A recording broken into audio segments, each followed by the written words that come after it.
राधिका और रोहित के प्यार की दर्द भरी कहानी। राधिका और रोहित की मुलाकात बचपन में हुई थी, जब वे गांव में एक पेड़ के नीचे खेला करते थे। वे शरारतें करते थे, हंसते थे और एक दूसरे को कभी नहीं छोड़ते थे। जैसे जैसे वे बड़े हुए, उनकी दोस्ती एक गहरा प्यार में बदल गई। वे एक दूसरे के सपनों को जानते थे, उनकी खुशियों और दुखों को साझा करते थे। उनका प्यार एक गांव की शांति की तरह था, जो समय के साथ और भी मजबूत होता गया। एक दिन राधिका और रोहित के माँ बाप ने उन्हें एक दूसरे से दूर जाने के लिए मजबूर कर दिया। राधिका को एक दूर के शहर में एक प्रतिष्ठित कॉलेज में पढ़ने के लिए भेजा गया, जबकि रोहित को परिवार के व्यापार को आगे बढ़ाने के लिए गांव में ही रहना पड़ा। राधिका और रोहित ने वादा किया कि वे एक दूसरे को कभी नहीं भूलेंगे और वे हमेशा प्यार करते रहेंगे। लेकिन जल्द ही वे एक दूसरे से दूर हो गए। राधिका शहर में अकेली थी और उसे अपनी पुरानी जिंदगी और अपने प्यार की बहुत याद आती थी।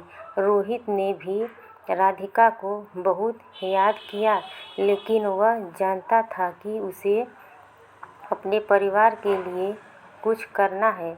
एक दिन राधिका ने रोहित को एक पत्र लिखा, जिसमें उसने कहा कि उसे रोहित की बहुत याद आती है और वह उससे फिर कभी नहीं मिलना चाहती।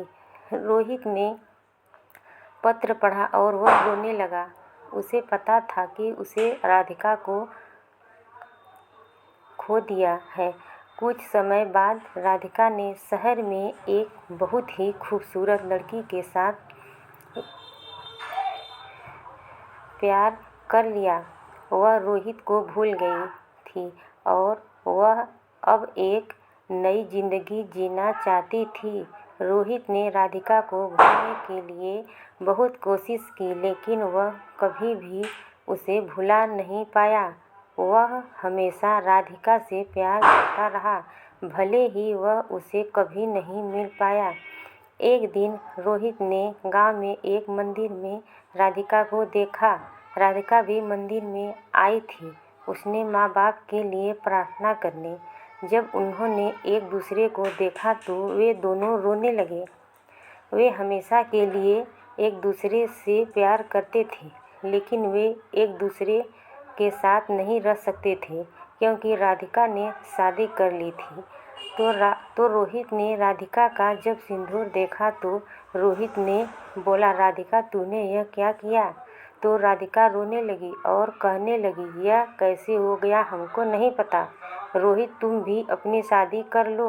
तो रोहित ने कहा, नहीं राधिका, मैं तुमसे प्यार करता था और मेरा पहला और आखिरी प्यार तुम हो। मैं अब शादी नहीं कर सकता। राधिका तूने मुझे एक बार भी नहीं बताया कि तुम शादी करने जा रही हो।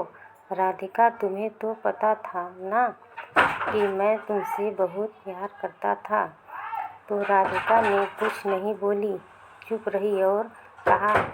वहाँ से धीरे धीरे राधिका ने दूरी बनाकर निकल गई। हेलो दोस्तों, अगर मेरी स्टोरी पसंद आई हो तो मेरे चैनल को सब्सक्राइब एंड लाइक ज़रूर करिएगा।